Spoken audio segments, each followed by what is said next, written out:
Hi, my name is Mary Hardin. I'm a craniosacral practitioner and a polarity therapist. Craniosacral is a gentle, light touch therapy that works with the spinal column, the brain, and the sacrum. And I've gotten involved using this work to help football players. So joining me right now is Ricky Williams, former NFL superstar.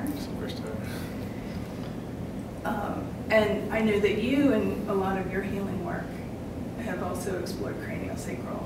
And I'm wondering how you have found that to be helpful as a football player, and if there's anything you would recommend to other players about receiving this work. Yeah, so I found craniosacral in 2006. I was living in Canada, and I was playing for the Toronto Argonauts, and I broke my arm. So I had 2 months off basically, and then I had another accident where a door kind of clipped me from the behind, and I partially tore my Achilles tendon. So I had a lot of time off, and one of my athletic trainers said she knew a doctor who was one of her teachers in school, and so she said, you know, go see him and see if you're interested. And so he was an osteopath, and a lot of the work he did with me was cranio-osteopathy, or where craniosacral comes from. And so he would start at my feet, and he would kind of work his way up to my head, and he'd always end at my head. And I didn't know what he was doing. I just felt more relaxed. And I saw him for probably 4 weeks. And when my arm healed and my Achilles healed, I was ready to play football again. And I didn't practice really at all. So I practiced 2 days, and then there was the game. And I decided I would try and play. And so when I was playing, I noticed that it was just easier. Everything about the game was just easier. And when I thought about it, I realized it had something to do with the craniosacral work that I was doing. And during our sessions, we would talk a lot. And he told me he thought I would be good at the work, and so I said, huh. And so, call it coincidence or whatever, a pleasure happened to be coming to Toronto 2 weeks after our season ended. And so since I was up there already, I thought I would just take the class. A couple of our athletic trainers were taking it too. And so I said, well, that sounds like fun. And so I took the class, and I was nervous because I'd never touched anyone before, and never had been in a therapeutic relationship with someone as formally as we were in the class. And I remember the first time I put my hands on someone to listen to their rhythm, something in me woke up, and I had a sense of, wow, this is what I want to be doing more of. And so I took more classes, and it got to the point I wanted to practice professionally, and so I decided to go to massage therapy school, not to be a massage therapist, but so I could practice craniosacral therapy professionally. And then last year I went out to California, and I studied with Hugh Milne, and his work he calls visionary craniosacral work, and it's really an amazing tie-in between kind of the spiritual practices that I've done and the healing work that I've done. And I find, as I go around and experience different modalities, I find that certain things I really love, and certain things don't necessarily work as well for me. And so I just keep kind of putting together my own kind of style based on these different things I've been exposed to, and it's been really incredible. And specifically about craniosacral, I found it almost a perfect fit for athletes, and I don't just mean because we're working on the cranium and all the concussion stuff, but I just mean the whole body.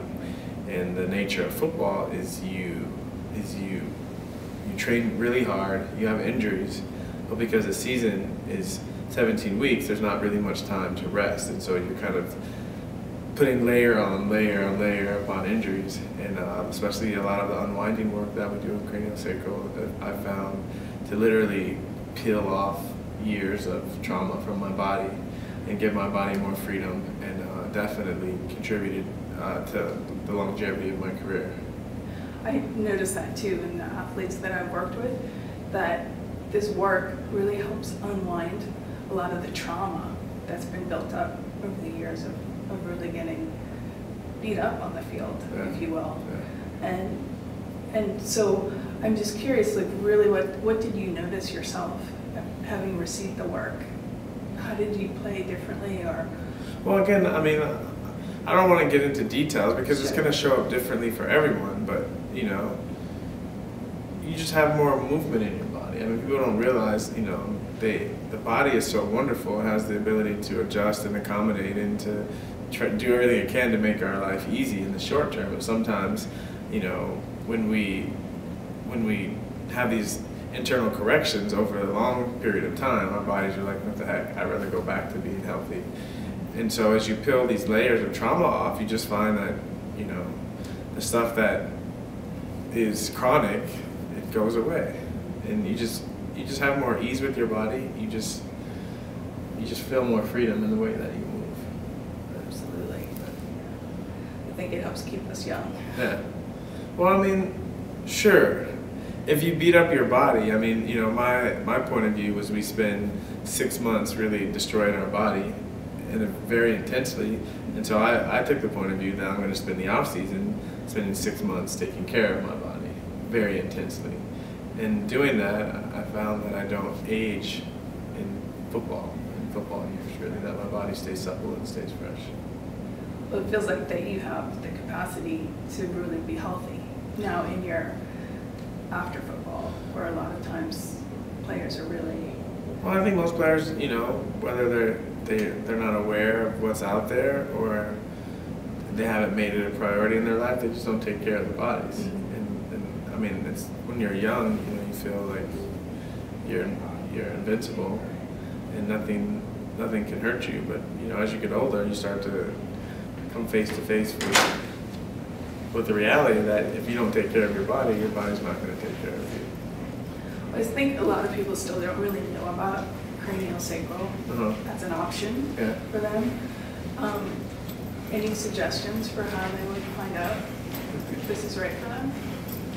Well, I think obviously the more awareness about craniosacral gets out, I think people become curious, and I don't think you really can put into words what it is. I mean, I couldn't, but I just know I would go and see him and then I'd feel relaxed and then I'll just feel better, and then over time I noticed that things were easier. But I think it's, you know, I think you pique their curiosity enough so they come in for a session. And I know when someone receives a session, it's very difficult not to want to go back and experience more of that. I think you're right. A lot of my clients and a lot of my students say the same thing. You can't really put this work into words. Yeah. It's something you need to feel to appreciate. Yeah. So, I mean, for a lot of people, when they receive craniosacral, it's the first time that anyone, including the person, has ever had anyone listen to their body. And the way I was trained in craniosacral is like you're really listening to the other person's body. And you know, our joints, our organs are screaming out for some attention, for some nurturing, and we don't do it. So it's nice when you find a very caring therapist of any type of modality to really listen to your body and start to create a communion between you and your body. And I think for me, the unique thing about cranial work is that it's really creating that space that someone comes into that allows their body to do what it needs to really heal the way that it needs to. And it provides that opportunity to really listen to what's going on. So every session is different, and every time you come, the session could be different, even if it's a different person, a different day. That really listening to what the body needs in that moment and following that tissue and how it needs to move is really what I found to be the unique thing about this work. And it's super gentle, and anybody can do it and anybody can receive it. Yeah. I mean, and again, I mean, anytime you're doing something that's outside of your outside of the paradigm that you're currently functioning on, it's going to give you space for expansion. And the benefit of craniosacral work is your body's going to feel better and your mind's going to feel better. I mean, I've had sessions with people where, you know, anything from headaches to migraines to a cough to the flu to depression, anxiety, stress, or whatever. I've seen craniosacral, you know, allow them to be in the space to choose something different and to let go of the stuckness of their current situation. Great. Well, thanks for talking with me. Rick. Oh.